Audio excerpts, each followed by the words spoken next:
Working with couples for many years now, I have noticed that one of the things that most sabotages the intimacy are resentments.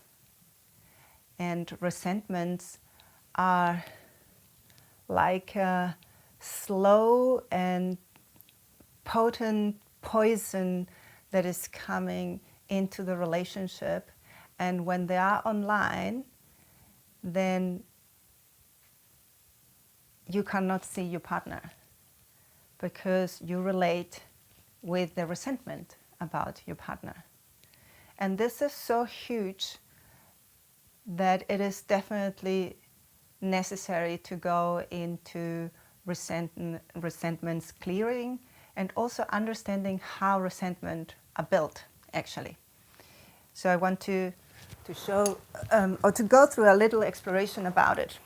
Yeah, if we say here are the resentments,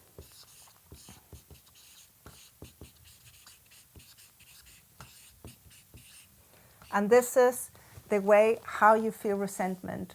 They have a certain energetic taste, yeah, and they might have a little bit of a different flavor. Some people feel more anger in resentment, and some people feel more fear in resentment. But definitely, it's this taste, yeah, in resentment that I am sure you know what I'm talking about. The resentments are built on. If you have a resentment, it's because before it turns to be a resentment, you had an expectation about something or someone.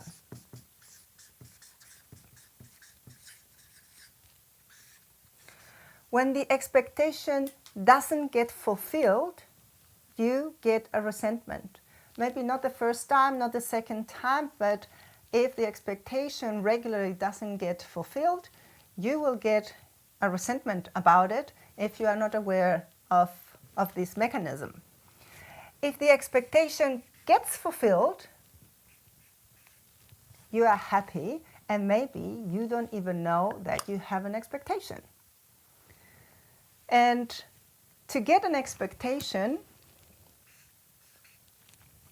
you need, also the expectation is based on an assumption.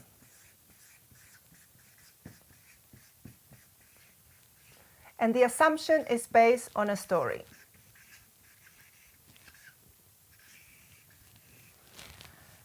And this is the start. What is here very, very interesting is you can have a story about everything and everyone, anytime. And then this certain click happens in your system. It is an unconscious decision that you believe this story is true. When you believe the story is true, it turns to an assumption. You assume this is how it is. And you assume this is how it is for everyone. And this is how it should be for everyone. And so you work in the world with this expectation that your assumption is true because this is how you think the world is. And if it gets fulfilled, the expectation that you are happy and you say, oh, this is such a good partner, yeah? He really loves me, he gets me, because your expectation is fulfilled. If it's not fulfilled, then after a while it will get into a resentment, and the resentment is between you and your partner. And it is you need one resentment to kill intimacy, because you cannot connect to your partner. The resentment is in between. You are not able to see your partner because the resentment is in between. You are not able to connect with your own love for your partner because the resentment is there in between. And the resentment can have many different, beliefs or sentences. Yeah, like it is unfair, or he should have done it, or he shouldn't have done it, but it's wrong, but this is right. Yeah, it does have many different labels. And it's super important to go through this process of finding out what is the expectation that you have and what is the assumption that is based on the expectation? And what is the story actually that you have in your box that is providing this chain to happen? And the moment when you believe a story can be true, then you are trapped in this mechanism. I want to give you an example. It's a little bit bold, but I think it's a good example.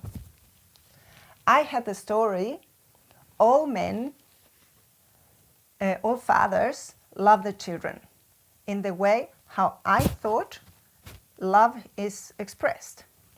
All fathers love the children expressing their love, wanting to be with the child.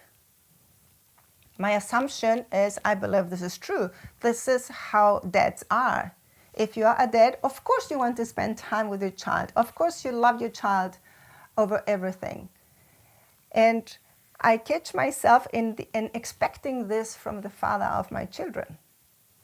In the moment when I expect this to happen, I don't allow my partner, I don't allow the father of my children to have difficulties to feel the love.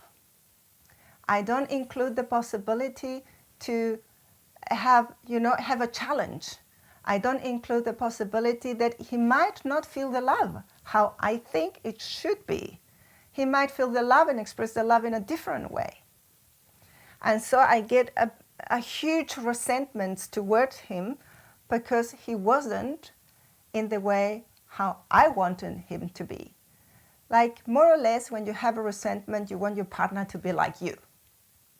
And you don't allow your partner to be your partner, a different person with another landscape internally.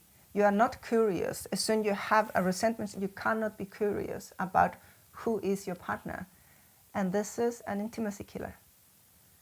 There is a very specific process of withdrawing expectations and taking a very conscious decision to not feed your resentments anymore. If you are interested to do that, please contact me or contact someone in the healing team. This is their website. Have fun. If you want to have different results, you need to change your story.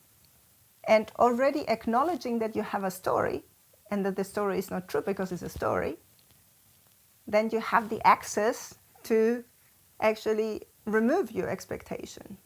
But if you don't want to give up your story, if you want to be right rather than to be in relationship, then you will